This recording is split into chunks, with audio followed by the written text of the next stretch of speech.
नमस्कार ओडिशावासी शुभ सकाळ आज हूँ 19 अगस्त सोमवार आज रही देश विदेश 10टी गुरुत्वपूर्ण खबर तेज खबर देखा पूर्व आपण मैंने भिडियो को लाइक करी केउं जिल्लारू देखुछन निश्चित गोटे लेखे कमेंट करदेवे।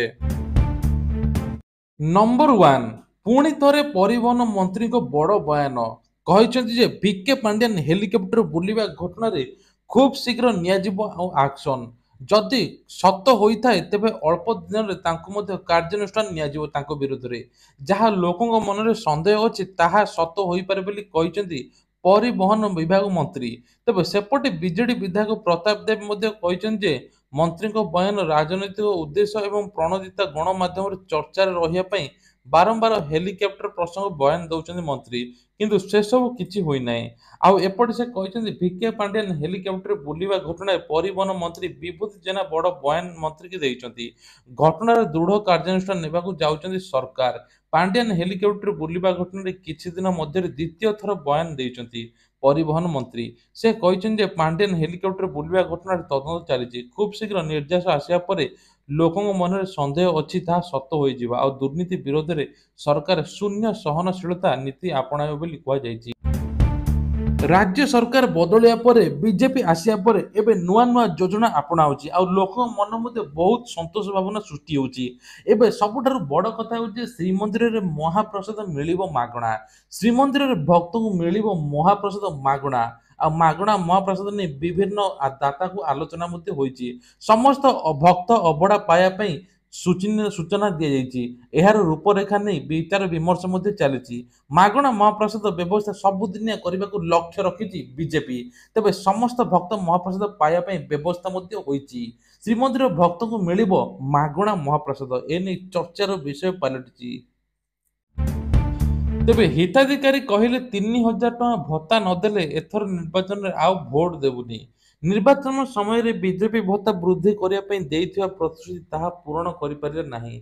सेति निर्वाचन वयस्क नागरिक मध्य असंतोष देखा जाइछि। जदि ओडिशा रे बीजेपी सरकार गठन पर ताहेले वयस्क नागरिक विधवा भिन्नक्षम पई भत्ता वृद्धि करा जिवो किंतु बीजेपी सरकार निर्वाचन समय रे देइथिया प्रतिश्रुति ए पर्यंत 3000 टଙ୍କା भत्ता पूरण करी नाही जहाँ जन असंतोष वृद्धि पाइछि। बजेट अधिवेशन रे 80 वर्षर अधिक वयस्क एवं 80% अधिक भिन्नक्षम को 3500 टଙ୍କା भत्ता पाइबा घोषणा कराइथिला किंतु 60 रु अधिक 80 रु कम बयस व्यक्ति को निराश कर देइछि। तेबे राज्य रे बीजेपी सरकार आसिले 1000 टଙ୍କା 3000 टଙ୍କା वृद्धि कराइछ ବୋଲି घोषणा कराइथिला।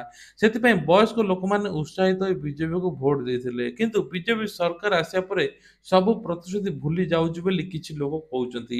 ଲୋକଙ୍କୁ ବୁଝୁଥିବା ମୁଖ୍ୟମନ୍ତ୍ରୀ ମୋହନ ଚରଣ ମାଝୀ ବୃଦ୍ଧ ବୃଦ୍ଧାଙ୍କୁ ନିରାଶ କରିବା ଅଭିଯୋଗ ହୋଇଛି ଏବଂ ଆଶା ଥିଲା ବିଜେପି ସରକାର ଆସିଲେ ସବୁ ଦୁଃଖ ଦୂର ହେଇଯିବ କିନ୍ତୁ ଏପର୍ଯ୍ୟନ୍ତ ହୋଇନାହିଁ। ଆଉ ଯେଉଁ 80 ବର୍ଷ ଯାହାକୁ ହୋଇଥିବ ସେମାନେ 3500 ଟଙ୍କା ପାଇବେ ଆଉ ଯେଉଁମାନେ 80 ବର୍ଷରୁ କମ୍ ହୋଇଥିବେ ସେମାନଙ୍କୁ କେତେ ଟଙ୍କା ମିଳିବ ଏନେଇ ପ୍ରଶ୍ନ କରିଛନ୍ତି ସାରା ଗାଁ ଲୋକେ। तेबे बड़ खबर मंकी पॉक्स को नहीं भारत में आतंक 524 जनकर जीवन नेलानी एही भाइरस। पाकिस्तान ने प्रथम मंकी पॉक्स संक्रमित चिन्हट होगा पर सारा देश में अलर्ट रही विभिन्न विमान बंदर आरंभ होइछि स्क्रीनिंग टेस्ट आ पाकिस्तान को आसुवा लोकंठारे मंकी पॉक्स रो कोनोसी लक्षण अछि कि नहीं ताहा गुरुतर रखा जाउछि अनुधान मध्य करा जाउछि। सैनिटाइजेशन को मध्य व्यापक व्यवहार करा जाउछि। सऊदी अरब रु फेरितिया पाकिस्तानी प्रथम पॉजिटिव चिन्हट होइतिले। 34 वर्षीय नागरिक 3 तारिख में सऊदी अरब रु पाकिस्तान में पहुंचते तांकोठारे मंकी पॉक्स रोगर लक्षण देखाइथिला। पेशवार हॉस्पिटल नमूना परीक्षण बेले मंकी पॉक्स आक्रांत होइतिबा जणा पड़िथिला। चलित वर्ष पाकिस्तान में मंकी पॉक्स रे यह प्रथम केस बोली जणा पड़ुछि। 2023 रे एपर्यंत पाकिस्तान 11 जण मंकी पॉक्स आक्रांत होइछन्ति आ एथिरे 524 जनकर मृत्यु मध्ये होइछि। भारत को मध्ये आशंका अछि तेने एनबी सतर्कता जारी करा जाइछि। तेबे सुप्रीम कोर्ट रे कोलकाता दुष्कर्म मामला कोड़िया हेब शुणाणी। कोलकातार आरजीकर मेडिकल कॉलेज हॉस्पिटल जड़े महिला डाक्तर को दुष्कर्म और हत्या मामला को नहीं ସାରା ଦେଶରେ ଉତ୍ତେଜନା ପ୍ରକାଶ ପାଇବା ପରେ ଏହାର ତଦନ୍ତ ଭାର ସିବିଆଇକୁ ହସ୍ତାନ୍ତର କରାଯାଇଛି। ଏସବୁ ଭିତରେ ସୁପ୍ରିମକୋର୍ଟ ମାମଲାରେ ହସ୍ତକ୍ଷେପ କରିଛନ୍ତି। ସୁପ୍ରିମକୋର୍ଟର 3 ଜଣ ବିଚାରପତିଙ୍କୁ ନେଇ ଗଠିତ ଖଣ୍ଡପୀଠ ମାମଲାର ଶୁଣାଣି କରିବେ। ଅଗଷ୍ଟ 20 ତାରିଖ ମଙ୍ଗଳବାର ଦିନ ଏହି ମାମଲାର ଶୁଣାଣି ମଧ୍ୟ ହେବ। ସୂଚନାଯୋଗ୍ୟ ଯେ ଦୁଷ୍କର୍ମ ଓ ହତ୍ୟା ମାମଲାରେ କୋଲକାତା ପୋଲିସ ଏବଂ ସମଗ୍ର ଦେଶର ବିକ୍ଷୋଭ ଧର୍ମଘଟ ଚାଲିଛି। ଏହାକୁ ନେଇ ଏବେ ଆଇଏମଏମ୍ ମଧ୍ୟ ଦେଶବ୍ୟାପୀ ଧର୍ମଘଟ ଡାକରା ଦେଇଥିଲା। ଏହା ବ୍ୟତୀତ ଆଇଏମଏମ୍ ପ୍ରଧାନମନ୍ତ୍ରୀ ମୋଦିଙ୍କୁ ଚିଠି ଲେଖି ମାମଲାର ହସ୍ତକ୍ଷେପ ଲୋଡ଼ିଛି। ଏହା ସହିତ ଡାକ୍ତରଙ୍କ ସୁରକ୍ଷା ଏବଂ କେନ୍ଦ୍ରୀୟ ଆଇନ ପ୍ରଣୟନ କରିବାକୁ ଆଇଏମଏମ୍ ମୋଦିଙ୍କ ନିକଟରେ ଦାବି କରିଛି। ବର୍ତ୍ତମାନ ଏହି ମାମଲାର ସିବିଆଇ ତଦନ୍ତ କରୁଛି। ଏଥିସହିତ ମୁଖ୍ୟ ସଂଦିଗ୍ଧକୁ ପଚରାଉଚରା କରାଯାଉଛି। ଏହାଛଡ଼ା ସିବିଆଇ କେତେକ ସଂଦିଗ୍ଧଙ୍କୁ ତାଲିକା ପ୍ରସ୍ତୁତ ମଧ୍ୟ କରୁଛି। ଏହାର ଅନ୍ୟ ଲୋକ ମଧ୍ୟ ସାମିଲ ଅଛନ୍ତି ବୋଲି କୁହାଯାଉଛି। ଏଥର ପୂଜା ବଜାରରେ ବାଜିବନି ଡିଜେ, କେବଳ ବାଜିବ ପାରମ୍ପରିକ ବାଦ୍ୟ। ତେବେ ଆଦ୍ୟ ଦେବତା ଶ୍ରୀ ଗଣେଶ ପୂଜା ଆରମ୍ଭ ହେଉଛି 7 ତାରିଖ ଠାରୁ। ଆଉ ଦେଶବ୍ୟାପୀ ଗଣେଶ ପୂଜା ଉତ୍ସାହର ପାଳନ କରାଯିବ। ଓଡ଼ିଶାରେ ପ୍ରସିଦ୍ଧ ଜଟଣୀ, ତାଳଚେର, ଦେବଗଡ଼, କଟକ, ଭୁବନେଶ୍ୱରରେ ଧୁମଧାମରେ ଗଣେଶ ପୂଜା ଆୟୋଜନ ହେବ। ରାଜଧାନୀ ଭୁବନେଶ୍ୱରରେ ଗଣେଶ ପୂଜାକୁ ନେଇ ପ୍ରସ୍ତୁତି ଆରମ୍ଭ ହୋଇଛି। ମୂର୍ତ୍ତି ଗଢ଼ା କାମ ଜୋରସୋରରେ ଚାଲିଛି। ଟେଣ୍ଟ ଆଉ ଅଳ୍ପ ଦିନ ମଧ୍ୟରେ ଆରମ୍ଭ ହୋଇଯିବ। ତେବେ ଗଣେଶ ପୂଜାର ସ୍ୱତନ୍ତ୍ର ଆକର୍ଷଣ ହେଉଥିବା ଭସାଣ ଉତ୍ସବରେ ଏବେ ଡିଜେ ସାଉଣ୍ଡ ବକ୍ସ ବାଜିବ ନାହିଁ। ପ୍ରଭୁଙ୍କ ବିଦାୟ ବେଳେ ଏବେ ମାଟି ଥରିଲା ଭଳି ସାଉଣ୍ଡ ହେବ ନାହିଁ। ଭୁବନେଶ୍ୱର କଟକ କମିଶନରେଟ୍ ପୁଲିସ ଚଳିତ ଥର ଏଭଳି ନିଷ୍ପତ୍ତି ଦେଇଛି। ତେବେ କମିଶନରେଟ୍ ପୁଲିସ କହିଛି ଯେ ଏଥର ଗଣେଶ ପୂଜାରେ ଭୁବନେଶ୍ୱରରେ ଡିଜେ ବନ୍ଦ ହେବ। ଡିଜେ ବଦଳରେ ପାରମ୍ପରିକ ବାଦ୍ୟ, ଢୋଲା, ନିଶାଣ, ତାସା, ପେଁକାଳି ବାଜିବ। ପୂଜା ସମୟରେ ମେଲୋଡି ଉପରେ କଟକଣା ମଧ୍ୟ ରହିବ। ଭସାଣି ଡିଜେ ବନ୍ଦ ରହିବ। ସେହିପରି ବିକୃତ ମୂର୍ତ୍ତି ନିର୍ମାଣ କରିବାକୁ ନଜର ରଖିଛି ପୋଲିସ। ଏନେଇ କମିଶନରେଟ୍ ପୁଲିସ ରାଜଧାନୀର ବିଭିନ୍ନ ପୂଜା କମିଟି ସମନ୍ୱୟ ବୈଠକ ବସିଛି। ପୂଜା କିଭଳି ନିଶାମୁକ୍ତ କରାଯିବ ତା ଉପରେ ଗୁରୁତ୍ୱ ରଖିବ ମଧ୍ୟ ଡିସିପି। ଭସାଣ ଶୋଭାଯାତ୍ରା ପୂର୍ବରୁ ପୋଲିସ ଅନୁମତି ଜରୁରୀ। ଆଉ ଗଣେଶ ପୂଜା ପାଇଁ ଜୋର ଜବରଦସ୍ତି ଚାନ୍ଦା ଆଦାୟ ବାରଣ ମଧ୍ୟ କରାଯାଇଛି। ସେଭଳି ଘଟଣାକୁ ନଜର ଆସିଲେ ଆଇନ ଅନୁଯାୟୀ କାର୍ଯ୍ୟାନୁଷ୍ଠାନ ନିଆଯିବ। ଟ୍ରାଫିକ ମ୍ୟାନେଜମେଣ୍ଟ ବା ଅଧିକ ଭିଡ଼ ନିୟନ୍ତ୍ରଣ ପାଇଁ ଅଧିକ ଫୋର୍ସ ମୁତୟନ ରହିବେ। ସିସିଟିଭି ଯାହା ସାରା ସହରକୁ ନଜର ରଖିବ। ଆଉ ପବ୍ଲିକ ଭଲ୍ୟୁଣ୍ଟର ନିୟୋଜିତ କରିବ ପୂଜା କମିଟି। ପୂଜା ପରେ 8, 11, 12 ତାରିଖରେ ଭୂଷଣ ଭସାଣୀ ସ୍ଥିର କରାଯାଇଛି। ପୋଲିସର ସମସ୍ତ ନିଷ୍ପତ୍ତିରେ ସହମତି ପ୍ରକାଶ କରିଛନ୍ତି ରାଜଧାନୀର ସମସ୍ତ ପୂଜା କମିଟି। ତେବେ ସବୁଠାରୁ ବଡ଼ ଖବର, ପୋଲିସକୁ ମିଳିଲା ଚାଞ୍ଚଲ୍ୟକର ତଥ୍ୟ। କଟକରେ ବି ଅଛି ଆଉ ଏକ ସିମ୍ ବକ୍ସ ସେଟଅପ୍। ତେବେ ସିମ୍ ବକ୍ସ ଆତଙ୍କ ଲିକ୍ ମାମଲାରେ ପୋଲିସକୁ ମିଳୁଛି ଚାଞ୍ଚଲ୍ୟକର ତଥ୍ୟ। କଟକରେ ମଧ୍ୟ ଆଉ ଏକ ସିମ୍ ବକ୍ସ ସେଟଅପ୍ ମିଳିଛି। ହାୱାଲା ଜରିଆରେ ଆର୍ଥିକ କାରବାର ଚାଲିଥିଲା ପୋଲିସ ଜାଣିବାକୁ ପାଇଛି। ବାଂଲାଦେଶରୁ ଭୁବନେଶ୍ୱରକୁ ଆସୁଥିଲା ଟଙ୍କା। ଯାହା ବି ଟ୍ରାଞ୍ଜାକ୍ସନ ହେଉଥିଲା ତାହା କ୍ୟାଶ ଆକାରରେ ହେଉଥିଲା। ବାଂଲାଦେଶ ସୀମାରେ କିଛି ଦୋକାନରେ ଚାଲୁଥିଲା ଏହି ହାୱାଲା କାରବାର। ତେବେ ନୋଟକୁ କୋଡ୍ ହିସାବରେ ବ୍ୟବହାର କରୁଥିଲା। ହାୱାଲା ମାଧ୍ୟମରେ ଆର୍ଥିକ ହେଉଥିଲା। ବାଂଲାଦେଶର ଆସି Cuttack, Bhubaneswar sim box setup କରି ଯାଇଥିଲେ।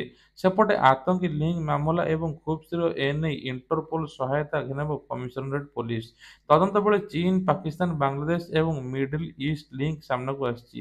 ତେଣୁ ଆତଙ୍କୀ ନେଇ ଅଧିକ ଖୋଳତାଡ଼ କରାଯାଉଛି। ରାଜୁକୁ ରିମାଣ୍ଡରେ ଆଣି 2ଟି ସିମ୍ ବକ୍ସର ଲୋକେସନ ଠାବ କରିବ ପୋଲିସ। ରାଜୁକୁ 14 ଦିନିଆ ରିମାଣ୍ଡରେ ଆଣି କୋର୍ଟରେ ଆବେଦନ କରିଯିବ ଲକ୍ଷ୍ମୀସାଗର ଥାନା ପୋଲିସ। କିନ୍ତୁ 5 ଦିନିଆ ରିମାଣ୍ଡରେ ନେବାକୁ କୋର୍ଟ ଅନୁମତି ଦେଇଛନ୍ତି। ତେବେ ଏସବୁ କାହିଁକି ହେଇଛି, କଣ ପାଇଁ ସିମ୍ ବକ୍ସ ବ୍ୟବହାର କରିଛି, ସେ ନେଇ ଖୋଳତାଡ଼ ମଧ୍ୟ ଜାରି ରଖିଛି। ତେବେ ଲକ୍ଷ ଲକ୍ଷ କର୍ମଚାରୀଙ୍କ ପାଇଁ ବଡ଼ ଖବର, ଲାଗୁ ହେବ ପୁରୁଣା ପେନସନ ସ୍କିମ୍। ଯାହାକୁ ନେଇ ଲୋକ ଏବେ ଖୁସି ଅଛନ୍ତି। ପୁରୁଣା ପେନସନ ସ୍କିମ୍ ନେଇ ଦେଶବ୍ୟାପୀ ଜୋର ଧରି ଚାଲିଛି। ଅନେକ ରାଜ୍ୟରେ ପୁରୁଣା ପେନସନ ସ୍କିମ୍ ଲାଗୁ କରିବାକୁ ପ୍ରତିଶ୍ରୁତି ଦେଇଛନ୍ତି ବିରୋଧୀ ଦଳ। ଅନ୍ୟପଟେ ଜାତୀୟ ସ୍ତରରେ ବିରୋଧୀ ଦଳର ପୁରୁଣା ପେନସନକୁ ଲାଗୁ କରିବାକୁ ଦାବି ମଧ୍ୟ କରିଛନ୍ତି। ପୁରୁଣା ପେନସନ ସ୍କିମ୍ ଲାଗୁ କରିବାକୁ କେନ୍ଦ୍ର ସରକାରଙ୍କ ଉପରେ ଚାପ ପଡୁଥିବା ବେଳେ ଏଥିନେଇ ନୀରବ ଅଛନ୍ତି ସରକାର।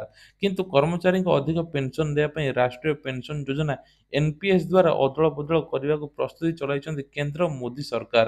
ଆଶା କରାଯାଉଥିଲା ଯେ ଚଳିତ ବଜେଟରେ ଏନେଇ କିଛି ବଡ଼ ଘୋଷଣା କରିବେ କେନ୍ଦ୍ର ସରକାର, କିନ୍ତୁ ସେହିଭଳି କୌଣସି ଘୋଷଣା କରାଯାଇନଥିଲା। ଜାତୀୟ ଗଣମାଧ୍ୟମ ପ୍ରକାଶ ରିପୋର୍ଟ ଅନୁଯାୟୀ କର୍ମଚାରୀଙ୍କୁ ପେନସନ ଭାବେ ଚାକିରିର ଜୀବନ ମାସରେ ଦରମାର 50% ମିଳିବା ଯୋଜନା କରୁଛନ୍ତି କେନ୍ଦ୍ର ସରକାର। ଆଉ ତେବେ ଏନେଇ ସରକାରଙ୍କ ତରଫରୁ କୌଣସି ଘୋଷଣା କରାଯାଇନଥିଲେ ମଧ୍ୟ ଆଗାମୀ ଦିନରେ ଏନେଇ ସରକାର ପ୍ଲାନ କରୁଥିବା ବୋଲି କୁହାଯାଉଛି।